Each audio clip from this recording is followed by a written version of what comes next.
이런 상황에 대응한 민족사학회는 올바른 역사교과서 집필 필요성을 제기했으며 대한사랑은 뜻있는 민족사학 진영 주요 인사들과 함께 반역사교과서 집필 모임 결성에 참여하였습니다.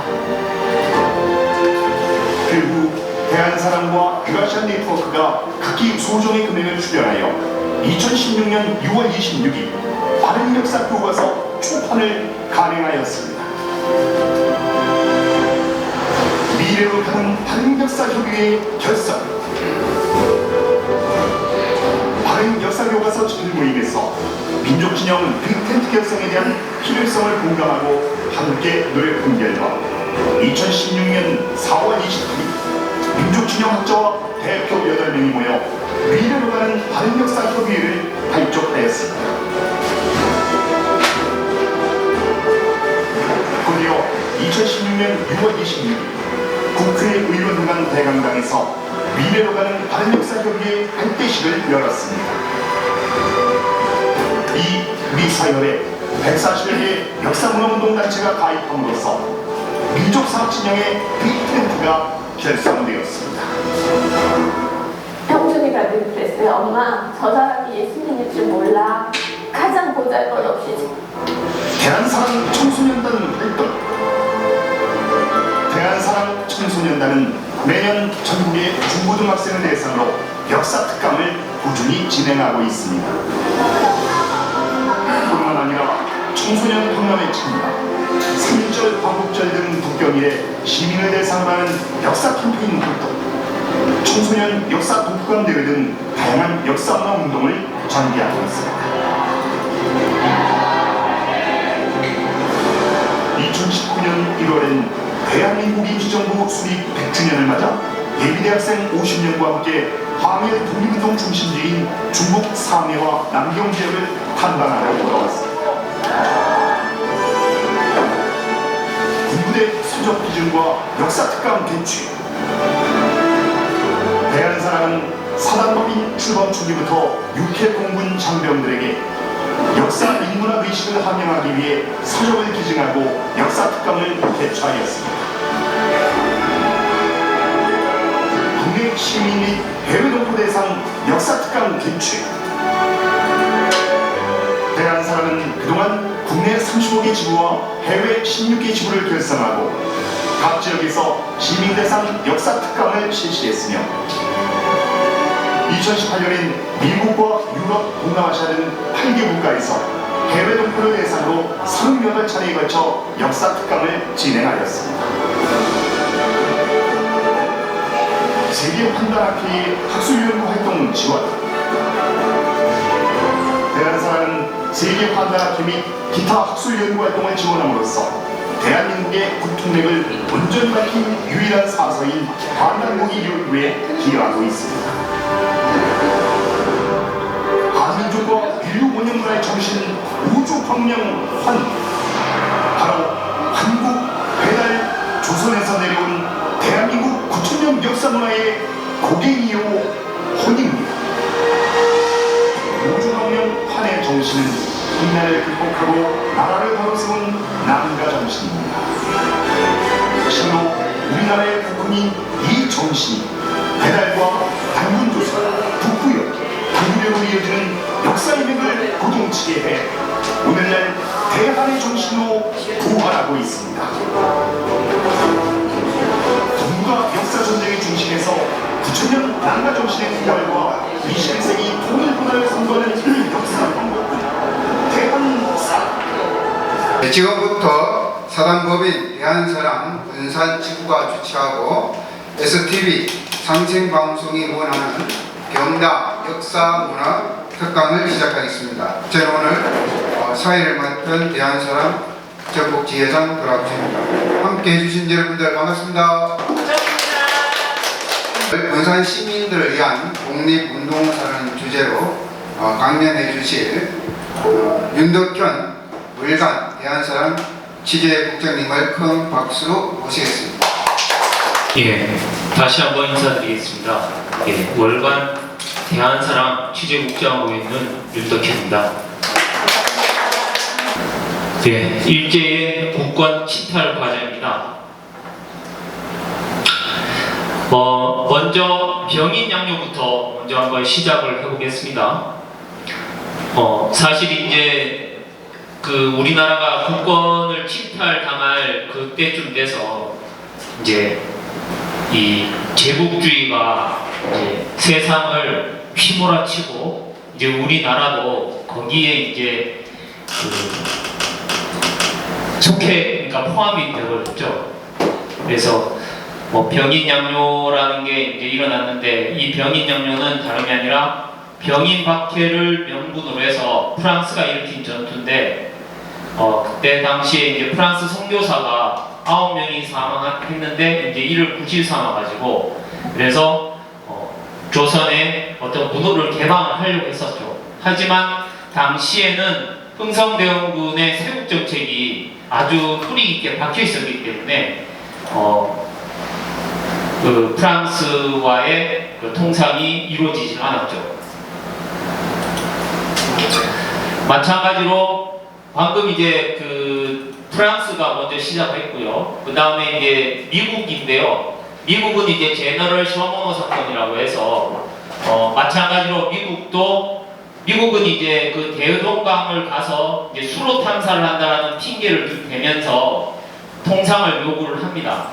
하지만 당시에도 이 흥선대원군의 세국 정책이 그대로 나라의 정책 방향이었기 때문에 국민들도 그대로 따라서 제너럴 셔머너를 이제 불태우게 되는데요.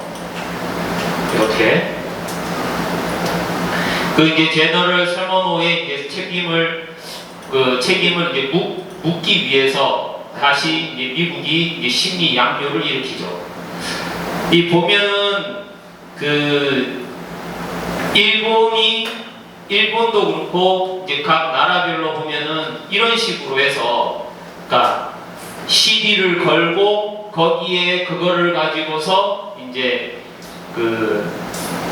핑계를 가지고서 이제 전쟁을 하고 그러니까 이런 것들이 보면은 제국주의 시대 때의 이 방식이었던 걸로 보입니다. 지금 우리가 사실 지금 독도 문제가 어떤 그런 역사 문제화 되는 것을 우려하는 것들도 사실은 이제 이런 것들에 대한 빌미를 주지 않기 위해서인 것도 있죠. 다음에 이제 이 운요 사건이 이제 일어나게 되는데요. 이 운요 사건이 이제 말하자면은 일본이 일으킨 사건이었는데 마찬가지로 일본도 미국한테 당했던 그대로 자기네들도 이제 말하자면 우리나라에 와가지고 측량을 무시로 해가지고 조선 정부의 동태를 살피다가 강화도에 들어와서 하다가 이 당시에 이 운요 사건이 있을 때에는 이제 운이 좋게도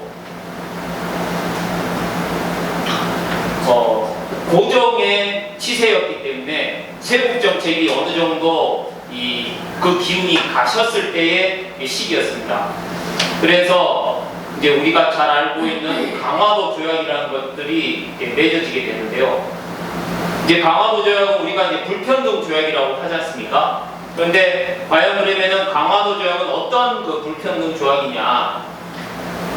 우리나라는 이제 근대 국제법이라고 하는 거를 알 수가 없는 상황이었죠. 왜냐하면은 이 청나라에 이제 의존을 하는 그런 상태였기 때문에 그런 국제법이나 이런 것들에서 깨어있지를 않아서 그래서 어떻게 보면은 이제 그런 새로운 무역 관계라든지 그런 새로운 어떤 국제법이라든지 이런 것들에 대해서 인지를 못하고 있는 상태였기 때문에 그래서 무관세를 허용을 해주게 되고 요새도 보면은 이 관세 문제로 해가지고 통상 마찰이 엄청 많이 생기지 않습니까? 근데 당시에 아무 조건 없이 우리 일본인들에게 무관세를 허용을 해줬고 다음에 취해법권을 이제 인정하게 됩니다. 이 취해법권이라는 게 말하자면은 바로 일본인들이나 외국인 일본인들이 이제 우리나라에 들어와가지고 어떤 지역을 이제 설정을 하게 됩니다. 여러분들이 이제 여기 이 군산이 바로 그 유명한 바로 일본의 조개지였죠. 그래서 그 조개지를 말하자면 여러 가지 관공서가 들어오게 되고, 그런데 그게 바로 취해법권이라는 걸 통해 가지고, 취해법권은 말하자면 그곳에서 선거 업무도 보고 행정도 보고 다 보는 거지 않습니까? 일종의 말하자면 약간의 소국 같은 그런 개념이지 않습니까? 그래서 이런 취해법권을 인정을 하게 됩니다. 그래서 이 강화도 조약을 불평등 조약이라고 하고, 여기에다가 이제 그 처음 이제 일본인들이 우리나라에 먼저 들어왔던 거는 말하자면은 이제 화폐입니다. 화폐. 조선 내에서 일본 화폐를 허용할 수 있게끔 이렇게 하게 됩니다. 요새도 보면은 이 환율 문제도 이 나라와 나라 간에 아주 긴밀한, 아주 예민한 문제인데, 이렇게 일본 화폐도 그냥 자연스럽게 허용을 하게 되는 그런 것들을 하게 됩니다. 이 강화도 조약으로 인해 가지고 부산, 원산, 인천 3개 항구를 개항을 하게 됩니다. 그런데 맨 위에 보면은 한포 외교라고 해가지고, 말하자면은 이 조약을 맺을 때 주변에 말하자면은 막 포를 쏘면서 어떻게 보면은 이 위협적인 상황에서 그렇게 이제 맺었기 때문에 어쩔 수 없이 이제 체결이 될 수밖에 없었다고 봐야 되겠죠.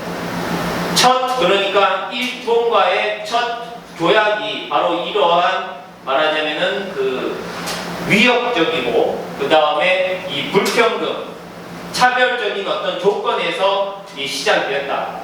이게 어떻게 보면은 우리나라가 이 일본에게 말하자면은 조금씩 이제 갉아먹게 되는 그런 어떤 첫 시작점이 아닐까, 그렇게 생각이 듭니다.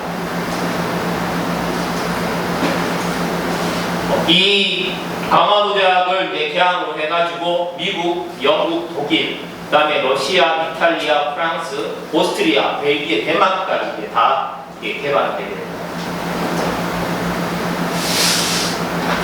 자, 이제 1882년 우리가 잘 알고 있는 이제 이모군란을 보겠습니다.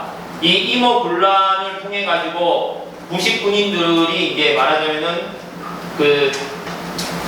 13개월 동안 체불된 임금 때문에, 그리고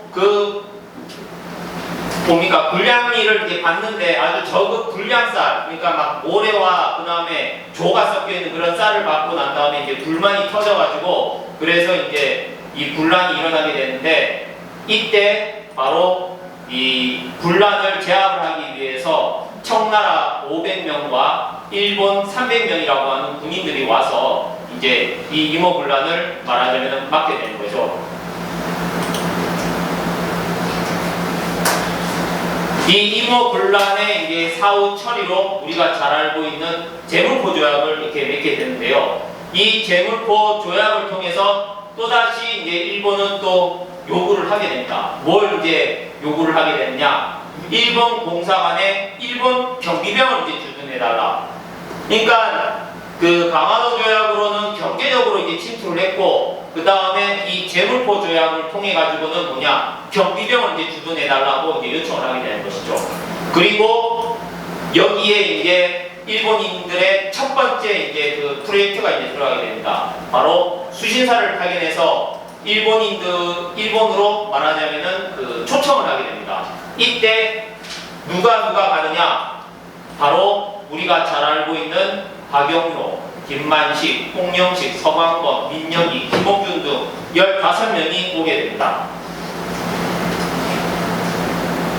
그리고 우리가 잘 알고 있는 바로 1884년에 바로 갑신정변이 일어나게 되죠.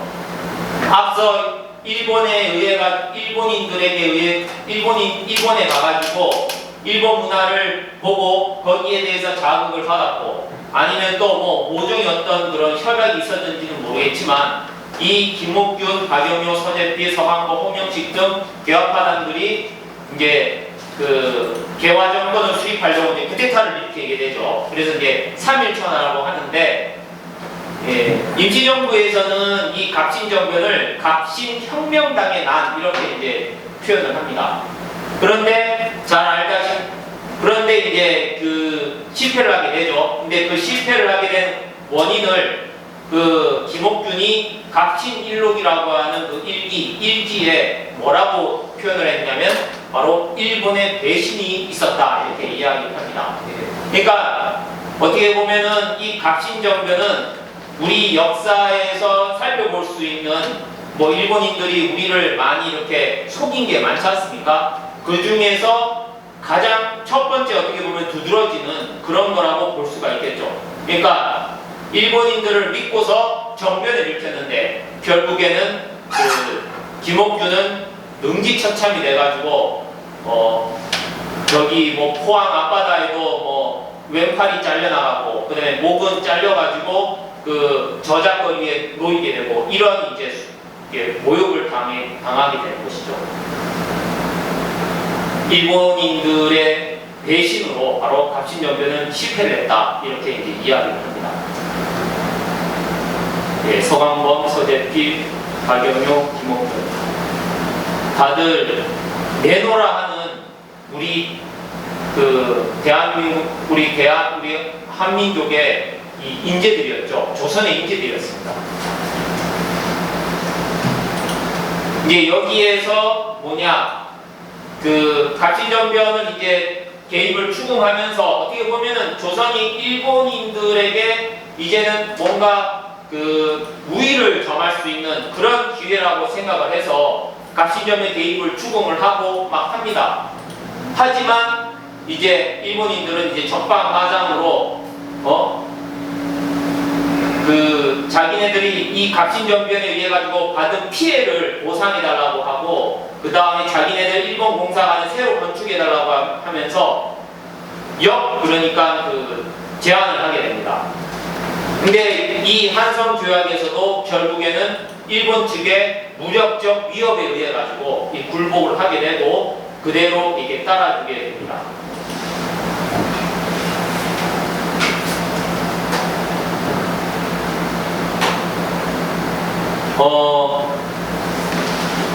이 갑신정변 이후에 이제 텐진조약이라고 해가지고 이홍장과 그다음에 이토 히로부미가 그 세력 균형을 위해서 맺은 조약이 이제 생기게 되는데요. 이것은 뭔가면은 이제 일본이라고 하는 제국이 조금씩 그 동북아시아에서 이제 힘을 이제 키워나가는 그런 부분이 있는 것이죠.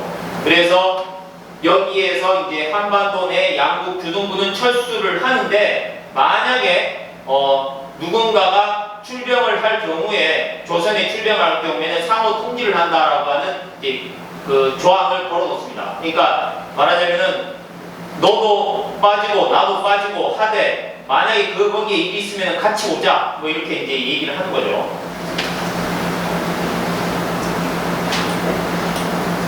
그리고 이제 우리가 잘 알고 있는 동학혁명을 이제 맡게 됩니다. 동학혁명은 여러분들도 잘 알고 있기 때문에 그냥 넘어가도록 하겠습니다. 동학혁명이 일어나게 되고 여기 군산에 보니까 여기 동학혁명 관련된 내용들이 있더라고요. 이 군산이 바로 뭐냐면은 동학혁명 당시에 서울군대를 파견했던 곳입니다. 그래서 중앙정부와 동학군의 확전으로 여기서 이제 전환이 되고, 그러니까 군산이라고 하는 곳은 뭔지 모르게 뭔가의 어떤 그런 이 전환을 만들어내고 이 모든 어떤 것들의 시작점이 되는 그런 어떤 이 지리적으로도 그렇고 그런 걸로 보입니다.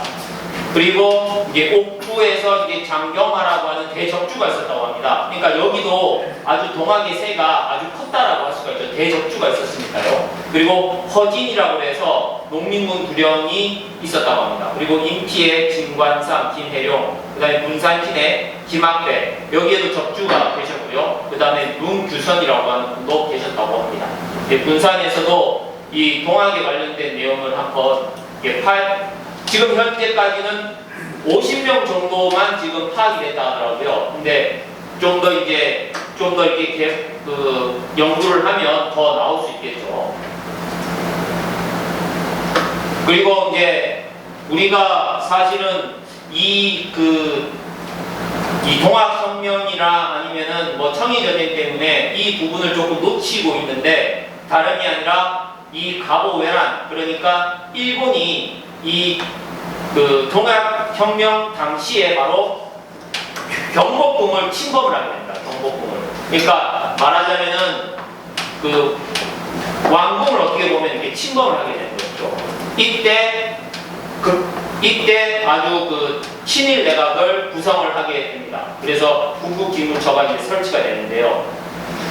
이때부터 어떻게 보면은 이제 우리나라는 군사적 위협을 받는, 그리고 한 번 길이 열려진 그런 이 나라가 되어버린 겁니다.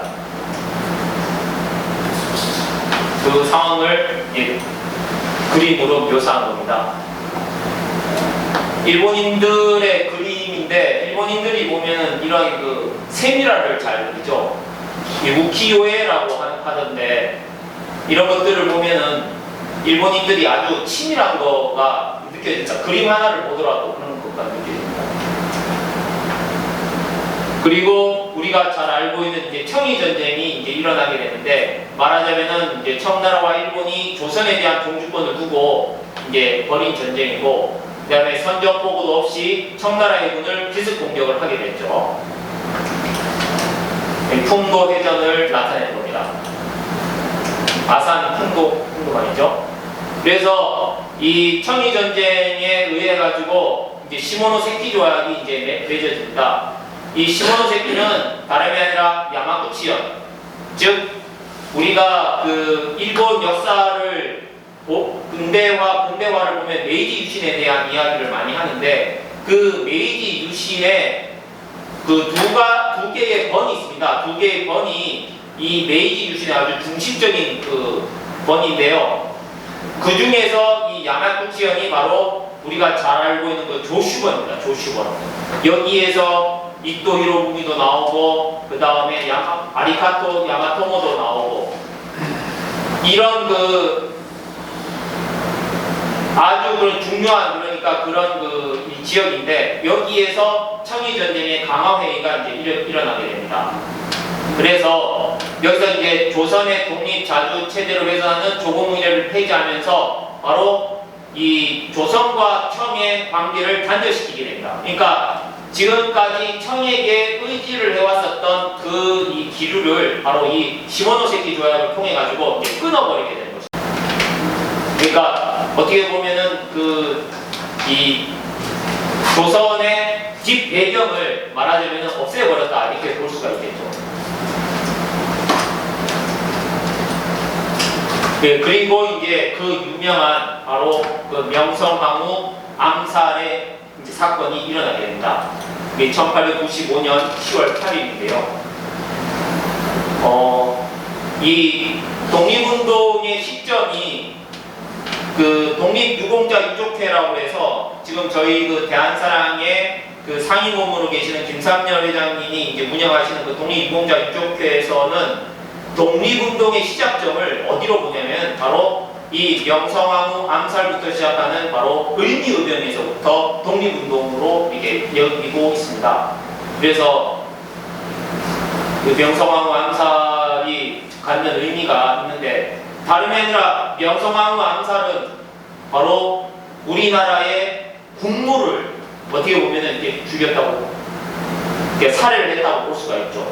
그러니까 지금까지 그 당시에는 신문이나 이런 것들이 없었기 때문에 아름아름으로 해서 경성 한성에서 벌어지는 여러 가지 이야기들을 백성들이 이제 조금씩 듣기는 들었겠지만, 이 국모가 살해됐다라고 하는 이 사건은 말 그대로 이제 루이 14세는 이런 표현도 썼었죠. 짐이 곧 국가다, 이런 표현을 썼듯이 바로 어떻게 보면 국모가 이 난자를 당한 건 나라가 난자를 당한 것과 같다, 이렇게 이제 여길 수 있겠죠. 그래서 당시에 이 명성황후 암살 사건에 이제 말하자면은 가담한 조선인, 그러니까 그 일본인들이 대부분 이제 여기에 다 가담을 했었는데 여기에 이제 협조를 했었던 바로 우리나라 그러니까 그 조선인 출신이었던 바로 모범선을 찾아가서 이 척사라는 사람이 바로 이 고영근이라는 겁니다. 이 고영근은 홍릉 즉 고정의 왕릉의 능창봉으로 고정의 무덤을 지켰는데 우리가 최근에 그죠 한번 이슈가 있었죠. 바로 누굽니까? 파묘에서 유해진이 유고영근이라는 이름으로 해서 이렇게 그 역으로 해가지고 파묘에서 이제 연기를 하게 되는데 바로 이 유해진의 이름이 바로 그 고영근으로 나왔었거든요. 바로 그러니까 고영근이 앞서서 본 것처럼 그 고정의 무덤을 지켰기 때문에 바로 고영근을 이 파묘의 주인공으로서 고영근을 썼다 이렇게 볼 수가 있겠죠. 이 고영근은 고정과의 어떤 그런 끈끈한 뭔가가 있었던 것 같아요. 그래서 이 여생을 능창봉 즉 이 무덤을 지키는 그런 일로 해가지고 했었다 볼 수가 있겠죠. 그리고 이제 우리가 잘 알고 있는 김구 선생님이 계시죠. 김구 선생님은 김반경의 27세 손이다. 그러니까 그 경순왕의 후손이라고 할 수가 있는데요. 유년기에 천연두를 알았고 1893년에는 동학에도 입도했고요. 1895년에는 안태호 즉 그 안중근의 아버지에게 의탁을 했던 그런 사실도 있습니다. 그리고 우리가 잘 알고 있는 1896년에 치아포 사건이라고 해가지고 일본인을 이제 살해를 하게 되죠. 근데 이제 이 일본인이 말하자면은 이제 그때 그 당시에 이제 김구 선생님도 이 명성황후의 어떤 그 살해 암살 사건이나 이런 것들에 대한 거 그리고 어떤 일본인들에 대한 분노가 말하자면은 일본인을 살해하는 그런 이제까지 나오게 됐었죠. 그리고 우리가 잘 알고 있는 이 홍범도 장군님, 이 홍범도 장군님도 바로 1895년에 호수였던 김수역과 함께 의병을 일으키게 됩니다. 그래서 천령에서 일본군을 12명을 사살하고 그 다음에 12명의 의병 조직을 함경도에서 이루고 난 다음에 그 유명한 유인석 장군과 함께 합류를 하게 됩니다. 이제 이런 것들을 보면 요새 이제 뭐 김구는 뭐 테러리스트다 아니면은 뭐 홍범도 장군 그때 묘역이나 이런 부분들에 대해서도 뭐 공산군 뭐 이런 것들에 대한 이야기가 나오는데 이런 것들을 생각하기 이전에 그런 것들을 생각하기 전에 이분들의 어떤 그런 이 젊은 시기에 어떤 이분들의 이런 모습들을 통해 가지고 우리는 이분들의 진면모를 알 수가 있다. 이게 누굽니까? 그 러시아에 들어갈 때 홍범도 장군님이 말하자면 이제 쓰셨던 거거든요. 입국서거든요. 입국서. 요새 이제 중국이나 이런 데 외국 같은 데 들어가면은 입국서를 쓰지 않습니까? 그 러시아를 들어갈 때 입국서를 쓰는데 여기 보면 직업을 뭐라고 되어 있습니까? 의병이라고 해요. 의병. 그리고 자기의 목적이 뭐라고 되어 있느냐? 고려 독립이라고 이렇게 되어 있습니다. 고려 독립. 그러니까 이런 것 하나를 보더라도 과연 이 홍범도 장군님이 어떠한 이 심정에서 어떤 마음에서 이 한생을 살았는가를 우리가 이제 볼 수가 있는 거죠. 그리고 이제 여기 우리 여성분들도 조금 계시는데요. 제가 최근에 이제 대전에서 여성 독립운동가에 관련된 내용도 한번 정리를 한번 해드린 적이 있었는데 이 윤희순 우리가 그 여성들도 이렇게 의병에 말하자면 이런 데 참여를 했습니다. 그래서 안사람 의병가라고 해가지고 그 유명한 노래가 있습니다. 그리고 도학당이라고 하는 동창학교의 그 자매 학교를 만들게 되고 그리고 조선 독립단을 결성을 하게 됩니다. 저기 있는 이 무순 포갑눈이라고 하는 저 무순이 바로 이 조선족의 그 시작 그 시작지라고 할 수가 있습니다. 그 중국 무순이죠. 이게 바로 그 윤희순 님께서 이렇게 방을 이렇게 붙이신 거예요. 우리 여성분 중에 한 분 이걸 한번 읽어주시면 좋을 것 같은데, 어떻게 한번 누가 한번 읽어주시겠습니까? 아, 예.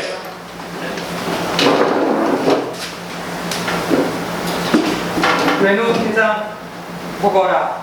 너희 놈들이 우리나라가 욕심나면 그냥 와서 구경이나 하고 가지. 우리가 너희 놈들한테 무슨 잘못이 있느냐. 우리나라 사람 이용하여 우리나라 임금 괴롭히며 우리나라를 너희 놈들이 무슨 일로 통치를 한단 말이냐. 아무리 유순한 백성인들 가만히 보고만 있을 줄 알았단 말이냐. 절대로 우리 임금 괴롭히지 말라. 만약 너희 놈들이 우리 임금님, 우리 안사람 애들 괴롭히면 우리 조선 안사람도 가만히 보고만 있을 줄 아느냐. 우리 안사람도 물건을 할 것이다. 더군다나 우리 민비를 살해하고도 너희 놈들이 살아서 가기를 바랄 소냐. 이용도 그만하고 제주도 그만 두려라. 좋은 말로 달려자게 너희 나라로 가거라. 대장놈들아, 우리 조선 안사람이 경고한다. 조선 선비 안에 윤희순. 네, 박수.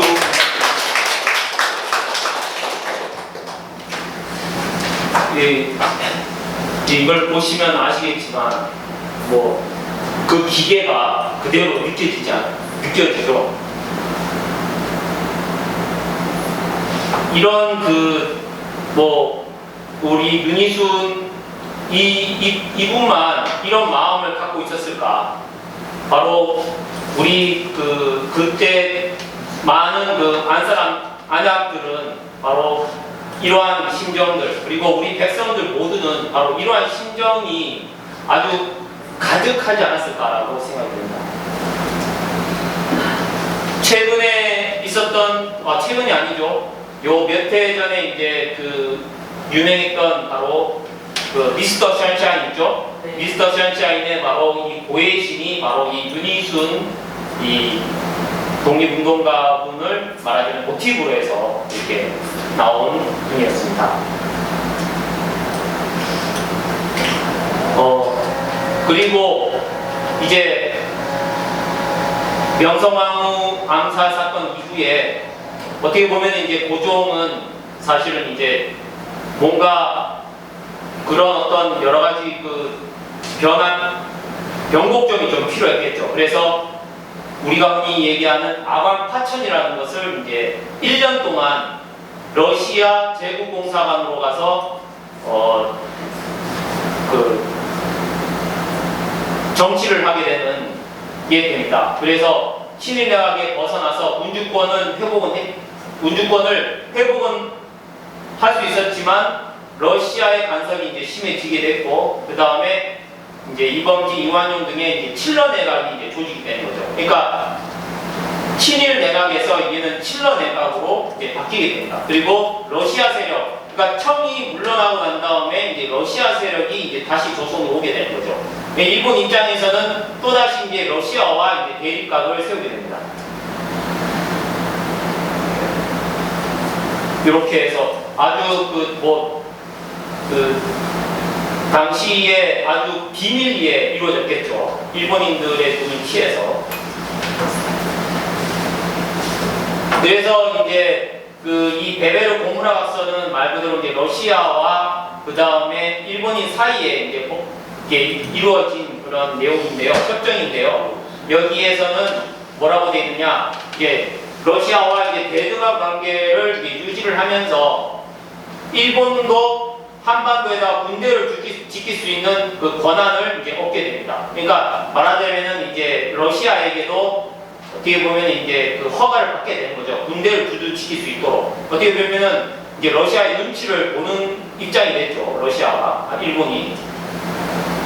그리고 이제 야마가타 로마노프 협정이라고 해가지고 여기에서도 보면은 계속해서 러시아와의 어떤 그런 서로 간의 입장을 계속해서 조율해 나가면서, 그러면서 어떻게 하면은 이 러시아를 몰아낼까를 고민을 하고 있었겠죠.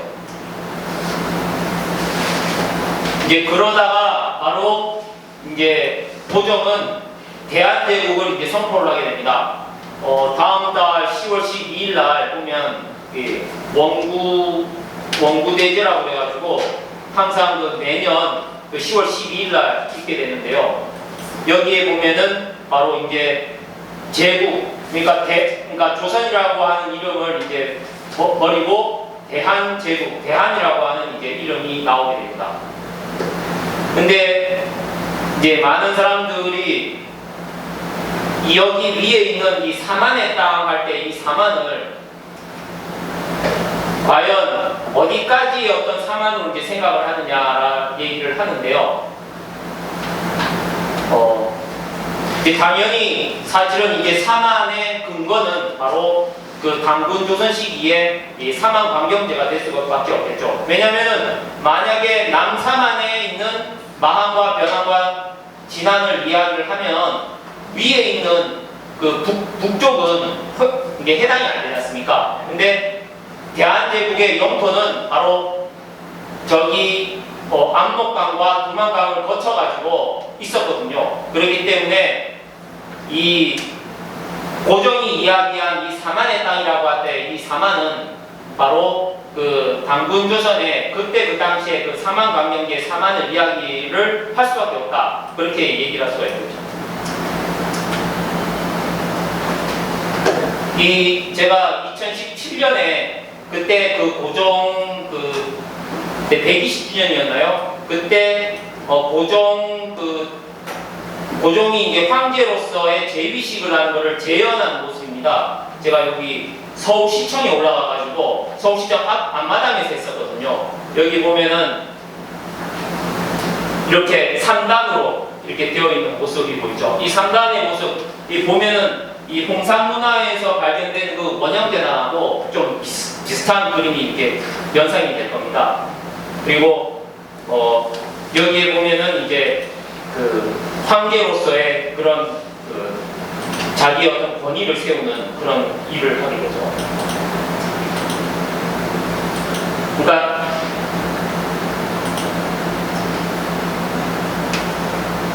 천자국으로서의 어떤 이 위치를 선포를 하게 되는 거라고 할 수가 있겠죠. 다음에 러시아와 일본은 또다시 또 협정을 이렇게 맺게 됩니다.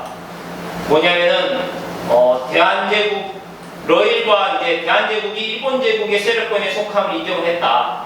이제 말하자면은 그 러시아와 일본 사이에 서로 간에 이제 말하자면은 그 러시아는 만주를 대한제국, 그러니까 일본은 대한제국을 이런 식으로 해가지고 서로 간에 말하자면은 그 나눠먹기 식으로 이렇게 한 거죠.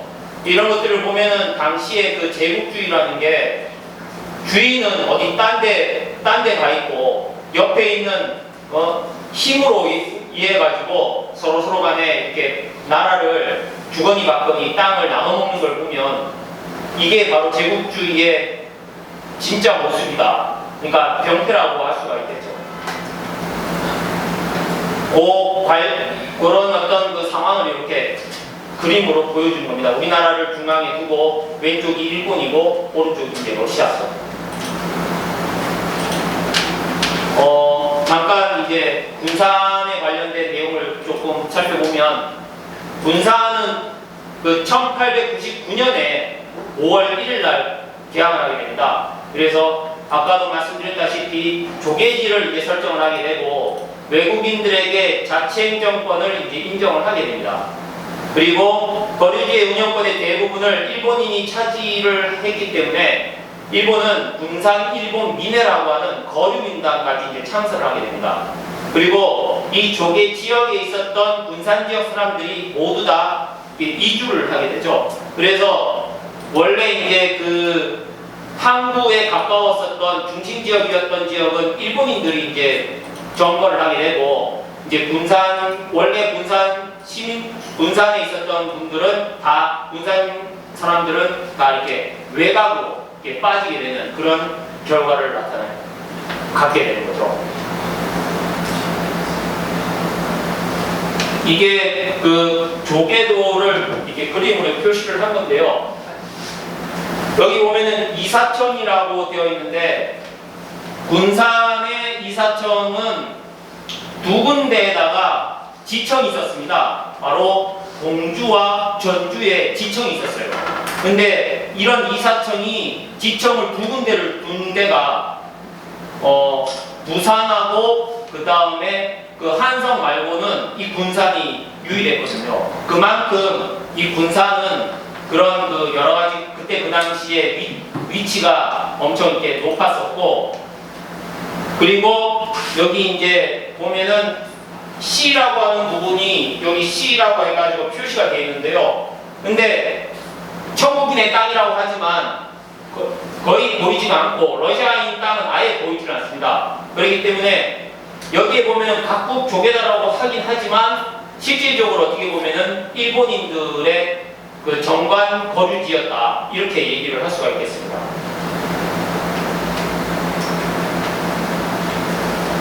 그러니까 이제 일본인은 결국에는 이제 그 여러 나라와의 어떤 동맹을 통해 가지고 만일의 사태를 이제 대비를 하게 됩니다. 그 중에서 이제 그 유명한 바로 이 영일 동맹이 이제 맺어지게 됩니다. 영일 동맹은 말 그대로 이제 영국과 일본 사이에 이제 맺어진 건데요.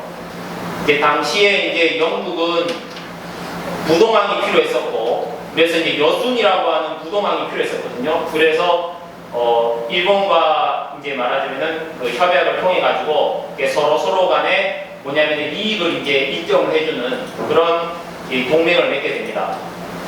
영일 동맹을 보면은 느껴지는 게 있죠. 바로 두 나라 모두 다 섬나라도 섬나라끼리 말하자면은 그 동맹을 맺게 됩니다.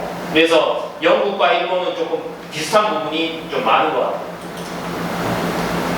그리고 우리가 잘 알고 있는 1904년에 러일 전쟁이 이제 터지게 됩니다.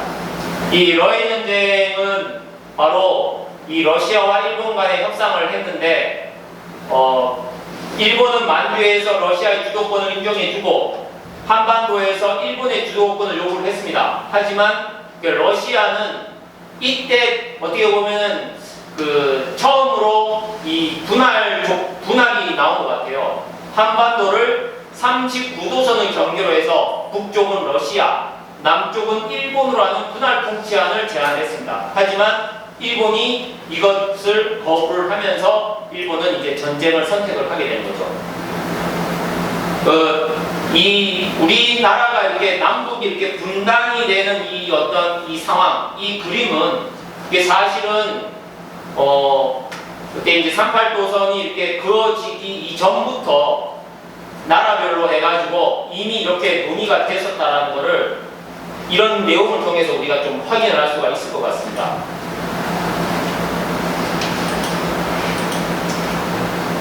당시에 러시아와 일본의 세력 관계를, 그 세력 차이를 이렇게 보여주는 겁니다. 그죠? 러시아가 저렇게 거대하고 일본은 저렇게 작은데, 그런데도 불구하고 일본은 전쟁을 선택을 했죠.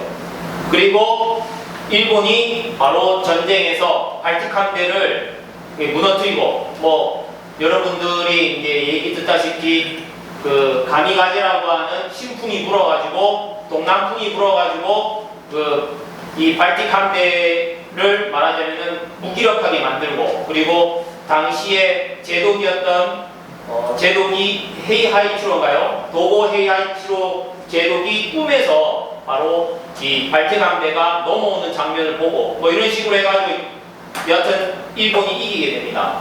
그래서 일본이 이기게 됨으로 해가지고 이제 러시아는 결국에는 대한제국 영토내 일본군의 군사행동을 이제 허용을 하게 되고, 그 다음에 일본군 주둔에 대한 합법화. 그러니까 이 한일의정서를 통해 가지고 이 한일의정서는 이 러일 전쟁이 진행되는 상황에서 이게 대한제국과 일본과의 서로 간의 그 협약을 맺은 겁니다. 그러니까 일본인들이 얼마나 그 우리나라를 이렇게 하기 위해서 치밀하게 했는지를 볼 수 있는 게 그 전쟁통에도 이렇게 대한제국과의 뭐냐면 협약을 통해 가지고 자기네들의 이익을 조금씩 이렇게 하게 됩니다. 그래서 일본군 주둔에 대한 지금까지는 어떻게 보면 약간 불법이었는데 이제는 합법화를 시켜버리고 그 다음에 고문 정치라고 하는 고문 파견을 정당화시키고 그리고 이 우리나라를 보호국화를 이제 시키게 됩니다.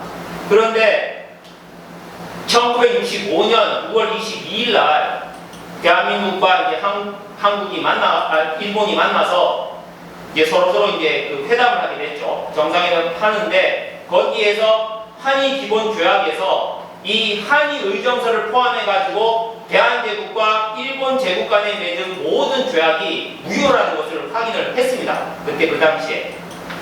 그러니까 이미 어떻게 보면은 일본은 대한제국 그때 그 당시에 제국주의라고 하는 그 껍데기를 벗고 싶었기 때문에 그래서 이 모든 것들에 대해서 말하자면은 그리고 이때 이 당시에 이 청구권 그러니까 일제의학 청구권이 이야기가 있었기 때문에 이런 부분에 대해서 다 우리가 다 이야기를 했었습니다. 그래서 최근에 이제 우리나라의 어떤 그런 국적에 대한 그런 이야기를 하고 있는데 만약에 이 1965년에 있었던 이 6월 한일 기본 조약을 근거로 해서 이야기를 한다면 그때 그 당시에 맺었던 모든 조약과 협정이 무효였기 때문에 우리나라의 이 국적 그러니까 우리 대한민국 우리 조선인들의 말하자면 국적은 명확히 이제 규명이 되는 것이죠. 그리고 그 대한시설 강령이라고 이제 이토 히로부미가 이런 것들을 이제 발표를 하게 됩니다. 그래서 보면은 뭐 외교권 장악, 그 다음에 화폐제도 개량, 그 다음에 경의선, 경부선 장악, 전신선 장악, 그 다음에 이제 척식을 이제 실시해서 농민들을 이주시켜라. 그러니까 이제 구체적으로 뭐냐면은 우리나라를 이렇게 집어먹을 그런 이 청사진, 밑그림, 설계도가 나오게 됩니다. 그리고 이제 제1차 한일 협약을 통해 가지고 이제 모든 것들을 다 뭐냐면은 이제 물어보는 이 고문 정치 이런 것들이 이제 실행이 이제 되게 되죠. 그리고 대한제국군이 첫 번째로 이제 감축이 되게 됩니다. 그러니까 아까 이제 일본인들이 우리나라의 국권을 집탈하는 과정을 보면 첫 번째는 이제 경제권이었죠. 경제를 이렇게 가져가는 그런 것들을 시도를 하고 두 번째는 일본 경비병을 이제 주둔시키고 그 다음에 이제 군대를 주둔을 시키면서 우리나라 이제 군대를 말하자면은 이제 줄이게 되는 겁니다. 그래서 일본의 강요로 인해서 시위대는 해산이 되고 그 다음에 시위대와 지휘대는 감축이 되게 됩니다. 그러니까 이제 우리나라를 지킬 수 있는 군인들이 말하자면 이제 사라지게 되는 것이죠. 그리고 우리가 잘 알고 있는 바로 가스라테프트 밀약을 통해 가지고 미국은 필리핀을 그 다음에 이제 일본은 우리나라를 하는 거에 대해서 서로 간에 간섭하지 말자 이렇게 이제 이 밀약을 맺게 된 것이죠. 이 가스라테프트 밀약은 지금 독도 문제하고도 밀접하게 지금 관련이 되어 있죠. 독도의 어떤 근거, 독도가 이제 왜 일본인들이 자기네들 거라고 이야기를 하냐면은 이 당시에 이제 독도가 자기네들 나라라는 것을 국제사회에서 인정받았다. 이제 이렇게 이야기를 하는 것인데 앞서 얘기했듯이 지금까지 벌어졌던 모든 것들을 다 이렇게 종합해 보면 이제 그런 것들도 다 무효화가 될 수 있는 그런 여지가 있는 것이죠.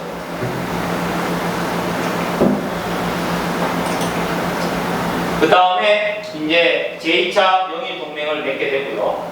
또다시 이제 일본과 영국이 이제 서로 긴밀한 관계를 맺게 되죠. 그리고 이제 아까도 말씀드렸다시피 이제 일본이 러시아를 이기고 난 다음에 이제 이기는데 일본 또한 자기네들도 재정적으로도 그렇고 많은 부담을 가졌기 때문에 이 전쟁이 그쳤으면 좋겠다. 왜냐하면은 이미 대한제국은 자기네들 쪽으로 이제 어느 정도 쏠린다라는 것을 느꼈기 때문에, 그리고 일본 스스로도 자기네들도 그런 여러 가지 어떤 어려운 상황이 있었기 때문에 미국에게 부탁을 해가지고 그 강화를 몇 개 해달라고 이제 요청을 하게 됩니다. 그래서 미국의 루스베스트가 이 포츠머스라고 하는 그 뉴욕의 위쪽 지역이죠. 거기 포츠머스에 이제 모여가지고 바로 일본 제국이 조선에서 정치적, 군사, 경제적인 우월권이 있음을 이제 승인을 이제 하게 됩니다.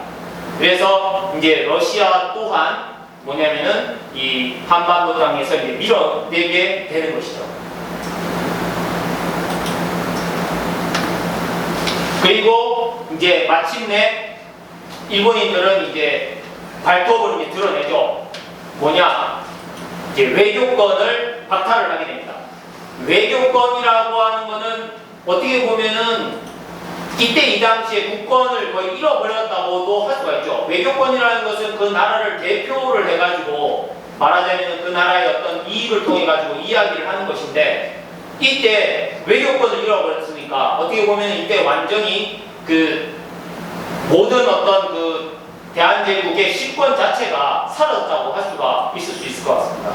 그래서 통감부를 도와가지고 통감 정치가 이제 시작이 되고, 그 다음에 한국의 보국화를 이제 말하자면은 그 이루게 되는데, 이 을사늑약이 무효라고 하는 것을 다름이 아니라 이제 여러 가지 어떤 앞서서 얘기했던 그런 그 한일 기본 조약뿐만이 아니고 이 을사늑약이 무효인 이유를 이야기를 하는데, 이 이제 을사오전이죠. 바로 첫 번째는 조약을 맺는데 여기 보면은 이 군인들이 이렇게 서 있지 않습니까? 그러니까 이 위협적인 상황에서의 조약이 맺어진 거고, 그 다음에 두 번째는 여기에 보면은 고정의 도장이 찍혀있지 않았다. 여기에 보면 이렇게 박재순이라고 하는 외부 대신에 도장이 찍혀있는 게 이렇게 나와 있습니다.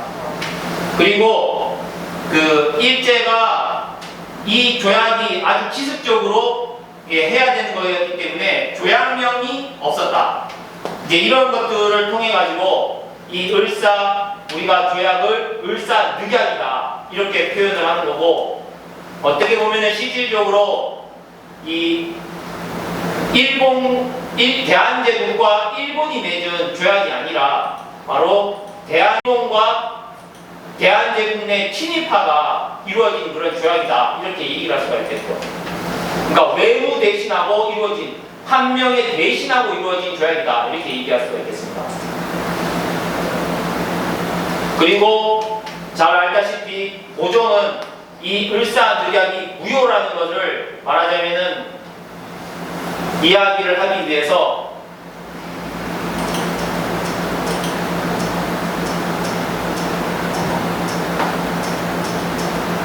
헤이그 특사 사건이라고 하는 것을 이제 이루게 된 것이죠. 그래서 네덜란드 헤이그 특사 사건이 이제 일어나게 되는데, 그 헤이그의 이제 제2회 만국 평화회의가 이제 일어나게 돼서 그 이준과 이상설, 이휘종이 말하자면은 그 을사늑약이 그것이 무효라는 것을 이 국제사회에 말하자면은 이렇게 호소하기 위해서 갔는데, 아시다시피 이미 일본과 영국이 서로 동맹을 통해 가지고 도우는 그런 역할이었고, 그 다음에 서구의 방관, 요새 보면은 우크라이나도 그렇고 그 다음에 팔레스타인도 그렇고, 이 어떻게 보면은 피해자라고 보여지는 이 많은 사람들이 이 국제사회에서 이렇게 조금은 좀 버려지는 그런 것들을 보면 정말 이 제국주의라는 거, 그 다음에 이런 이 지금에 있는 이런 어떤 그 사회 질서가 그다지 이렇게 인간들에게, 인류들에게 공평하진 않다, 뭐 그런 걸 느끼게 됩니다.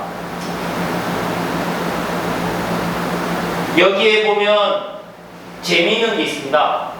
이휘종이 이제 그 거기 헤이그 거기에 가서 이제 고백을 하게 되는 그런 내용이 나와 있는데, 이 이휘종의 이 말을 보면 당시의 지식인들, 흔히 말할 때 그 뭐 여러 가지 어떤 그런 이 사회의 어떤 지도층이라고 할 수 있는 사람들이 이 일본인들의 이런 국권 침탈에 대해서 어떻게 받아들이는지에 대해서 좀 볼 수가 있어요. 장기 집권으로 인한 부패, 과도한 세금 징수와 가혹한 행정에 허덕여왔던 한국 국민과 정부는 애원과 희망으로 일본인들을 환영하였다. 그 당시 한국인들은 일본이 부패한 정부 관리들을 엄격히 처벌해주고 일반 백성에게는 정의감을 북돋워주고 정부 당국의 정치, 행정에 대해 진실한 조언자가 되고 한국민들의 개혁운동을 잘 인도해 줄 것으로 확신하였다. 일본인들은 거듭하여 그들의 한국 진출은 그들 자신만의 이익을 위해서가 아니라 모든 문명국들의 행위와 마찬가지로 한국의 문호 개방과 모든 백성을 위한 기회 균등의 도전을 공고히 하기 위함이라고 하였다. 그러니까 당시에 친일파라고 했었던 사람들이 갖고 있는 기본 맥락이라고도 할 수가 있을 것 같고요. 그런데 앞서서 얘기했다시피 갑신정변을 통해서 김옥준도 그렇게 일본에게 배신을 당했고, 다음에 그 일본이라고 하는 이 우리나라를 말하는 그렇게 위협적으로 진행하는 것들을 보면서도 생각을 고치지 않았다라는 건 어떻게 보면은 이 당시 우리가 이제 흔히 뭐 가방끈이 길고 하면은 문약하다라고 하는 표현을 쓰죠. 이 일본인과 친일파, 여러 친일파 중에서 문학가들이나 이런 뭐 사람들이, 지식인들이 많았던 이유가 보면 어떻게 보면은 이런 본이 저희를 명확하게 파악을 못했기 때문이다 얘기할 수가 있을 것 같습니다. 그래서 이 고종 황제가 결국에는 이제 이 헤이그 미사 사건의 책임을 추궁을 하고 일본의 강압에 못 이겨가지고 순종에게 양위를 하게 되죠. 그래서 일본이 이토 히로부미에게 책임을, 그러니까 일본은 그 헤이그 밀사 사건을 이토 히로부미에게 책임을 추궁했고, 이토는 이제 고종에게 책임질 것을 이제 요구를 하게 됩니다. 그런데 이 양위 예식을 하는 원래 이제 해야 되는 사람이 바로 박현영이었는데, 박현영은 아니죠. 저기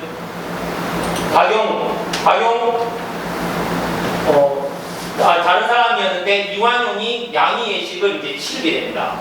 그래서 이제 이완용이가 나라를 팔아먹은 매국노라고 이제 확실하게 못을 박히게 되죠. 하지만 이때 이완용이 이 양위 예식을 치르지 않았으면 고종 황제는 퇴위를 안 했을 수도 있을 겁니다. 여기에 보면 지금 현재 이토나 아니면 일본인들에 대한 긍정적이거나 아니면은 조금은 우호적인 생각을 갖고 있는 사람들이 이 내용을 보고서 일본인들이 어떠한 마음으로 우리나라를 이렇게 했는지를 볼 수가 있을 것 같아요. 이와 같은 음흉한 방법으로, 이게 이제 헤이그 밀사 사건이죠. 이와 같은 음흉한 방법으로 일본의 보호권을 거부하려는 것은 차라리 일본에 대해 당당하게 선전포고하는 것만 못하다. 모든 책임은 전적으로 황제가 져야 하며 이런 행동은 일본에 대해 적대적 의도가 있다는 것을 공공연하게 드러낸 것으로 협약을 위반한 것이다. 따라서 일본은 한국의 선전을 포고할 수 있는 권리를 보유하고 있다는 사실을 총리 대신에게 통보를 했다. 그러니까 말하자면은 황제가 책임을 지지 않으면 전쟁을 일으키겠다. 이제 이런 으름장을 이제 낸 거죠. 근데 이미 대한제국군도 감축이 되어 있고 군사도 없고 그 다음에 지금 주둔하고 있는 러시아가 있는 이 상황, 일본군들이 지금 주둔하고 있는 이 상황에서 이런 이야기를 한다는 것 자체가 일본인들의 오만함을 볼 수가 있고 무례함을 볼 수가 있죠. 이러한 일본인들의 행위를 통해 가지고 일본인들이 우리나라를 위해서 뭔가를 했다라고 하는 것은 정말이지 납득이 안 되는 그런 내용이라고 할 수가 있겠죠. 그리고 친일파 중에서 송병준도 바로 고종황제를 압박을 하게 됩니다. 친일파가 어떤 식으로 했는지를 보시면 헤이그 미사 사건은 이제야 정치적으로 중대한 문제가 되었고 일본 정부나 nikto 히로부미 통감도 격분하고 있으며 이대로 둔다면 어떠한 중대사가 일어날지 모르니 폐하께서 사직의 안위를 염려한다면 차제의 자결함으로써 사직의 위기를 구할 수밖에 다른 도리가 없다. 만일 자결하지 못한다면 도쿄에 가서 일본 천황 폐하에게 사죄하거나 그렇지 못한다면 일전하여 항복한 후 하세가와 대장에게 비는 수밖에 없다. 이게 바로 그 송병준이 고종황제에게 압박을 했던 내용입니다. 이런 내용들을 보면 당시에 어떤 우리 그 당시 친일파, 흔히 말하는 우리가 그렇게 친일파라고 욕을 하는 그 사람들의 이 마음이 어떤 건지, 어떤 것들을 했는지를 볼 수가 있겠죠. 예, 그리고 이제 정리 7유기학이 있는데요.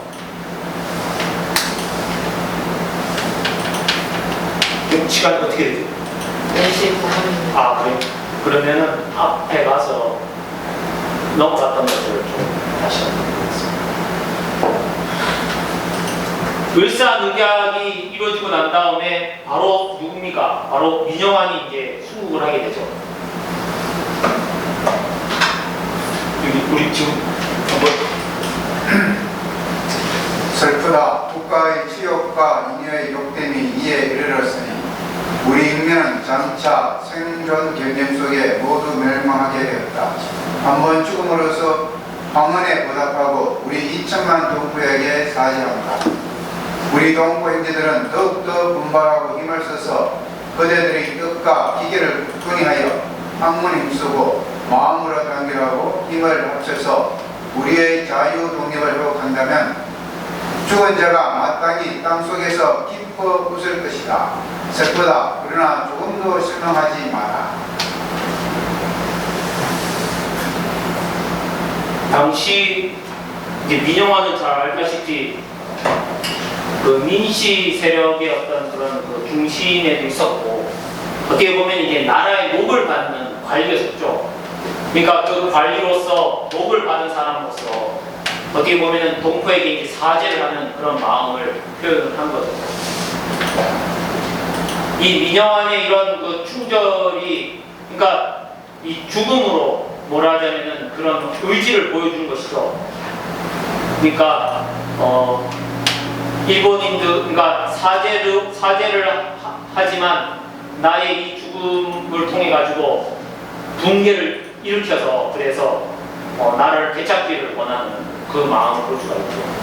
그래서 이때 그 아주 희귀한 사건이 일어나죠. 바로 민영환이 죽었던 그 자리에 바로 혈죽이 이렇게 나오게 되는 이런 사건으로 청죽이 이렇게 혈죽이라고 해가지고 그래서 당시에 이게 그 세간에 화제가 돼가지고 일본인이 가가지고 이렇게 사진을 촬영을 한 겁니다. 그래서 신문에도 나오고 책에도 이렇게 수록이 되었었죠. 어떻게 보면 그 민영환의 그 이 충절을 이렇게 하늘에서 보상을 그를 인정을 해주셨지 않았을까. 그리고 뒤이어 그 다른 관료였던 조병세 역시도 그 절식을 하면서 순국을 하게 되고요. 그 다음에 송병선 역시도 이렇게 순국을 하게 됩니다. 제가 지금 보여드리는 여러 가지 이렇게 독립운동가들을 통해서 혹시 그 자기 집안 분들이 계시는지 한번 보시는 것도 괜찮을 것 같아요. 네. 이런 분들이 계심으로 해가지고 야 내가 적어도 이런 분들의 후예인데 내가 이렇게 하면 안 되지 않겠나? 뭐 이런 약간의 그런 것도 이렇게 될 수도 있겠죠. 그리고 이제 처음 이제 암살을 누가 이제 시도를 하게 되냐면 바로 호남의 유학자였던 기산도가 암살을 시도를 하게 됩니다. 이기, 박인호, 이기는 잘 알다시피 그 환단고기하고 인연이 있는 분이시죠. 이기 박인호 등 11명과 함께 자방위를 만들고 을사오적을 제거하기로 했습니다. 이 기산부는 우리가 역적을 죽여 사람의 마음을 격동시키고 국내 청년들에게 용기를 보도두면 민족이 다시 일어날 기반을 세울 것이다 해서 이제 을사오적을 제거하기로 하는데, 기산도가 이근택의 집을 습격을 해가지고 상해를 입히는 데는 성공을 했지만 잡혀가지고 5년의 옥구를 치르고 반지불수가 돼서 몸을 추스리지 못하고 떠돌이로 살다가 유리엉걸 지사라고 해서 떠돌이 거지 지사라고 하는 기산도 지묘란 나무기 하나만 세워달라는 유언을 남기고 생을 마감했습니다. 어떻게 보면 참 초연한 그런 자기 목숨을 초기와 같이 생각을 했다고 볼 수가 있겠죠. 그리고 우리가 잘 알고 있는 홍안마철 선생님 역시도 그 을사 오적단을 오적 암살단을 만들어서 만드는데, 그 전에는 일본에 가가지고 유력 인사들을 만나가지고 이 을사 늑약이 무효라는 것도 이렇게 얘기해주고 뭐 요청을 했었어요. 하지만 그것이 모두 다 허사가 되니까 이게 이런 식으로 해가지고는 해결이 안 되는구나라고 해서 1907년 홍안은 자신회를 조직하고 정신을 개조하여 새로운 사상과 사업을 하겠다라고 해서 자신회라고 하는 이름으로 이제 조직을 하게 됐고요. 이들이 이제 먼저 시작한 것이 을사오적 암살이었습니다. 그래서 내국 대신 한 명당 3명의 결사들을 배치하면서 아주 치밀한 암살 계획을 세웠는데, 권중년을 기다렸던 결사대만이 실형에 옮기게 됐고 이마저도 부상을 입히는 데만 그치고 말았습니다. 뭔가 을사오적을 더 살려둬야 되는 뭔가가 있었는지는 모르겠지만, 그죠? 여튼 명이 길었었던 것 같아요. 그리고 이제 1908년도에 샌프란시스코에서도 암살을 기도해가지고 그 스티븐스라고 하는 외국인 고문을 죽이게 되고요. 다음에 우리가 잘 알고 있는 이제 1909년 10월 26일 날 안중근이 이토히로 부미를 바로 사살하게 되죠. 그리고 1909년에 12월 22일에는 이재명이 요새 이재명 아닙니다. 네, 이완용을 상해를 입힙니다. 칼을 찔러가지고 자상 13군데를 이렇게 하게 되고, 나중에 이제 이완용이가 이 후유증으로 해가지고 평생 천식을 앓다가 죽게 되죠. 그리고 국제보상운동이 이제 있는데요. 이 국제보상운동은 이제 우리나라가, 그러니까 일제가 우리나라를 경제적으로 예속시키려고 차관을 1,300만 원을 줬는데, 이제 그거를 이제 우리나라 그 백성들이 직접 갑자해가지고 이제 나온 게 국제보상운동이죠. 그래서 이제 시작이 됐는데, 그 중심에 있었던 바로 대한민신보의 대표였던 베델이 그 일본인들의 조작으로 인해가지고 죽게 되죠. 그래가지고 이 국제보상운동이 또 사라지게 됩니다.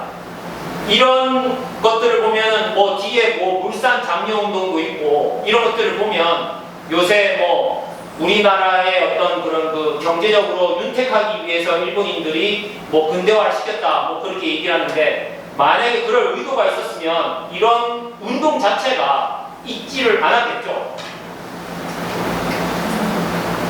그리고 여기에도 바로 여성들의 참여가 또 나오게 됩니다. 어떻게 또 다른 여성분 한번 읽어주시겠습니까? 한번. 네.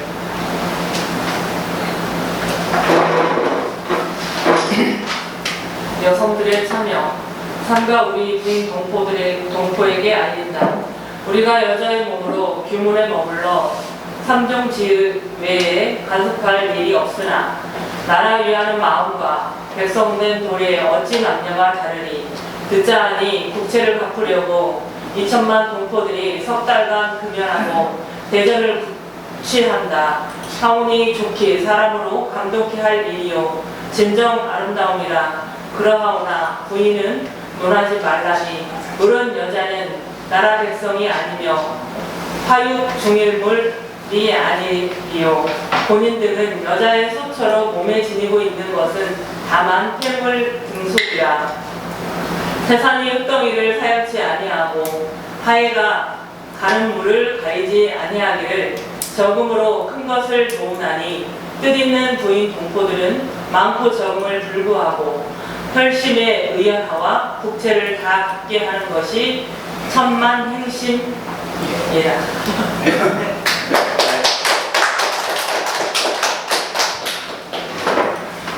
그렇죠. 여성들도 나라 위하는 마음이 어떻게 남녀가 다를 수 있냐. 아주 지극히 당연한 말이고. 그래서 여기에 보면은 이 여성분들 7분이 나옵니다. 남일동 폐물 폐지 부인이라고 해서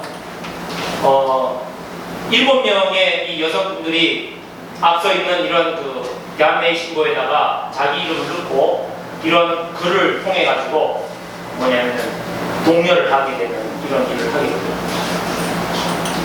네. 군산에서도 국제보상운동이 있었습니다. 근데 군산에서는 국제보상운동이 객주 상회사 이름으로 이끌고 나갔다 하더라고요. 그래서 보상의원금의 총액이 167원 78전이라고 됐습니다. 그래서 그리고 이제 이 군산 객주 상회사와 여기 이 군산은 이 두 단체가 이제 서로 간에 그 약간 라이벌 관계였던 것 같은데 군산항 신상회사라고 있었는데 여기서도 국제보상의원금을 대한매의신고에 기탁을 했다고 합니다.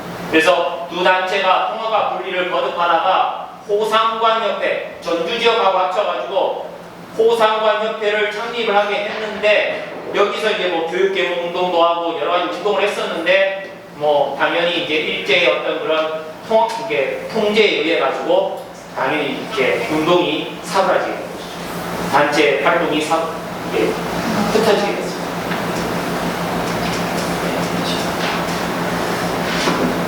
네, 다음에 정민 10조약 말 그대로 우리가 잘 알고 있는 또 다른 늑약이죠. 정민 7 늑약이 있는데 이때는 바로 이 일본인 관리 채용에 대해서 간섭을 이제 관리를 이제 말하자면 임명하는 거를 그 허용을 하게 하고 그 다음에 비밀 조치서가 하나가 뜨는데 그게 바로 대한제국 군대를 이제 해산시키게 됩니다.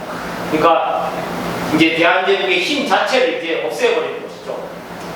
보호할 수 있는 게 없어지고 그래서 그 정민년 1907년 이후로의 의정 활동은 바로 대한제국군이 합류를 하게 되면서 약간 이제 정규군들이 합류를 하게 되면서 뭔가 조직적인 어떤 그런 양상을 이제 띄우게 되죠. 그러나 이제 그 강의 시간에 죄송한데 아까 국제보상운동에 대해서 말씀하셨는데 네. 이 부분을 제가 이해를 못하고 지나갔거든요. 아, 네. 네, 근데 이것은 일본인이 만든 이 국제보상운동인가 아니면 한국인들이 만든 국제보상운동인가 아, 그러니까 이 부분을 좀 이해가 제대로 잘 될 수 있도록 다시 설명해 주시기 바랍니다. 아, 예. 알겠습니다. 그러니까 일체가 그러니까 경제적으로 예속시키기 위해서 차관을 1,300만 원을 이렇게 빌려준 거예요. 야, 대한제국 너희들 어떤 그 나라를 발전시키는데 써라 해가지고 차관을 빌려준 거예요. 국채. 네, 이것을 완전히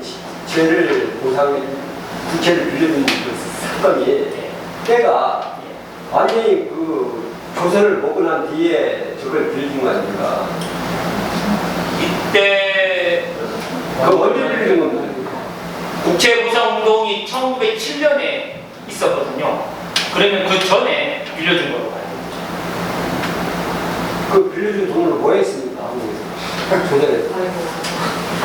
그게 글쎄 제가 거기까지는 뭐 자세하게는 제가 뭐 알아보지는 않았는데요. 아무래도 이제 뭐 그런 거지 않습니까? 이게 친구한테 원래 이게 어떤 이 상권을 이렇게 가져가려고 하면 일부러 막 돈을 빌려 요새 우리나라 막 돈 빌려준다고 그래가지고 막 이렇게 뿌려주고 막 하는 때가 있었었죠. 그때 말하자면은 그 돈을 안갚음으로 해가지고 그 나라를 말하자면 이렇게 잡으려고 하는 그런 게 있었지 않습니까? 그러니까 1,300만 원이라고 하는 저 돈을 말하자면 나라는 돈이 없었을 거 아니에요. 그러니까 나라에서는 사실은 이 돈을 갚을 능력이 없었고, 그래서 그리고 또 이 돈이 필요하지도 않았는데 일본인들이 말하자면 억지로 이렇게 돈을 떠맡긴 거죠.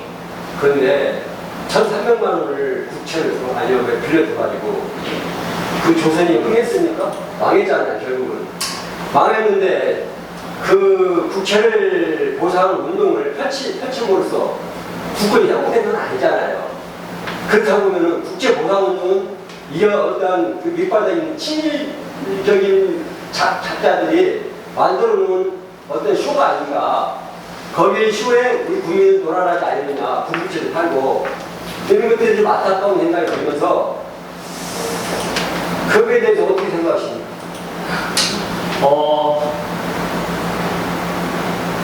지금 방금 제 말씀에 제 얘기에 동의가 안 갑니까? 아니 충분히 저는 가능성이 있다고 봅니다. 왜냐하면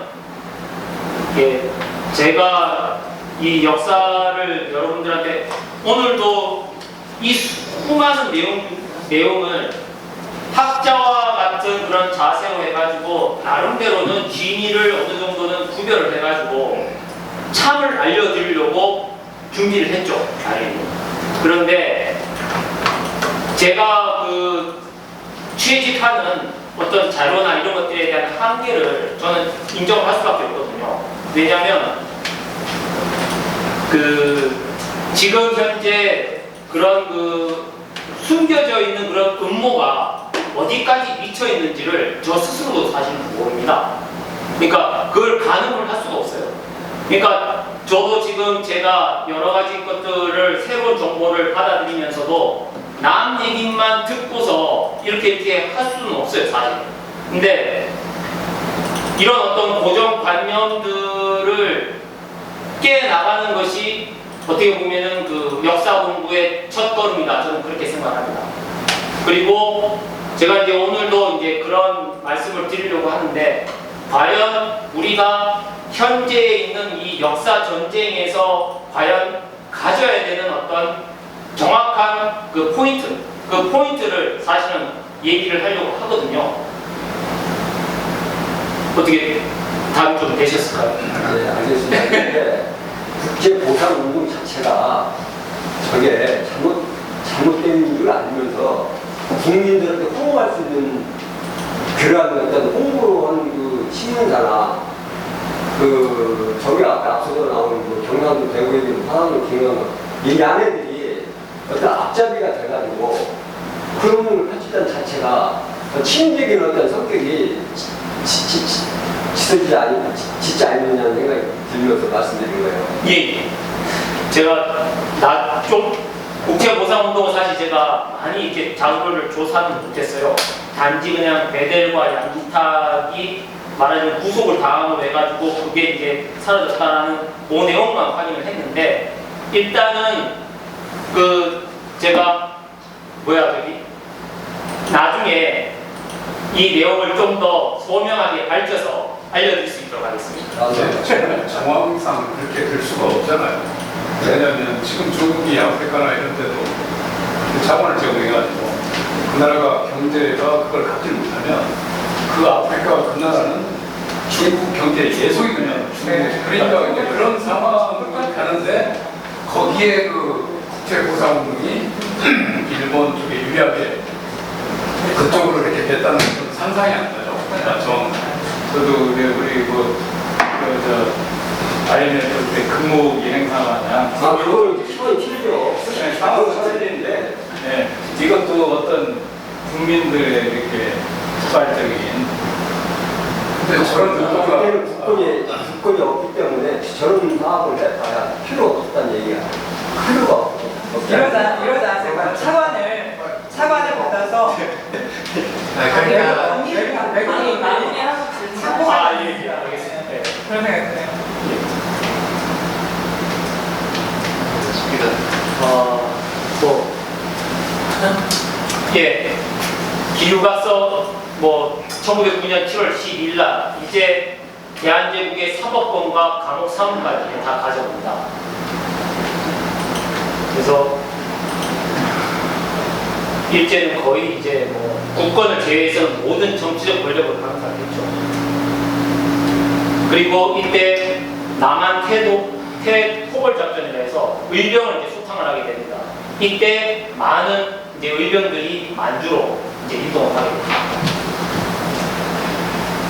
감독 협약 또 그러니까 그 병수국치 전에 이미 이제 이런 내용들이 다 진행이 되고 있었던 거예요. 감독 협약도 이때 이제 이루어지게 되고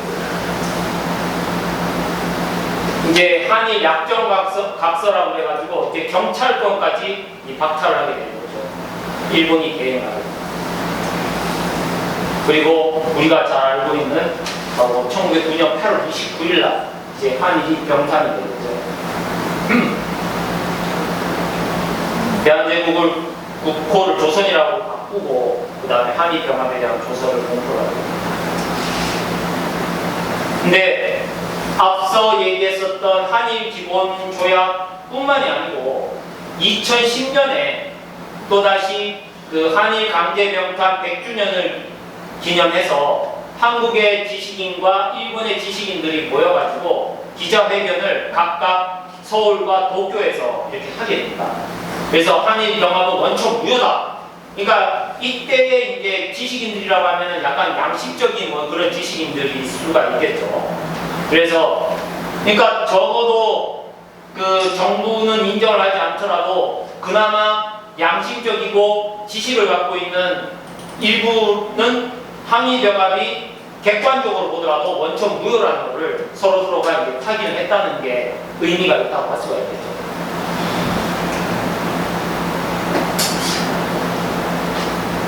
저는 이제 오늘 제가 이제 사실은 이거라고 보거든요. 한국 병합은 대한제국의 황제로부터 민중에 이르기까지 모든 사람의 격렬한 항의를 군대 힘으로 짓누르고 실현한 제국주의의 행위이며 불이 규정한 행위라며 조약의 전문도 거짓이고 본문도 거짓이라고 밝혔다. 제국주의가 제국. 저희들이 사실은 일제의 어떤 여러 가지 어떤 그런 그 일본인들의 행동, 그 다음에 우리나라가 겪은 이런 모든 어떤 사건들에 대해서 사실은 그 제국주의의 그 망령을 쫓아내는 게 저는 우선이라고 봅니다. 왜냐하면 앞서서 얘기했다시피 일본인들도 이런 지식인들, 양심인들도 있거든요. 그 메이지 유신을 이끌어 갔던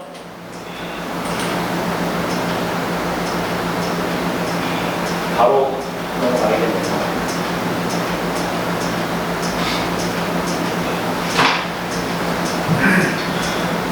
이렇게 준비를 했는데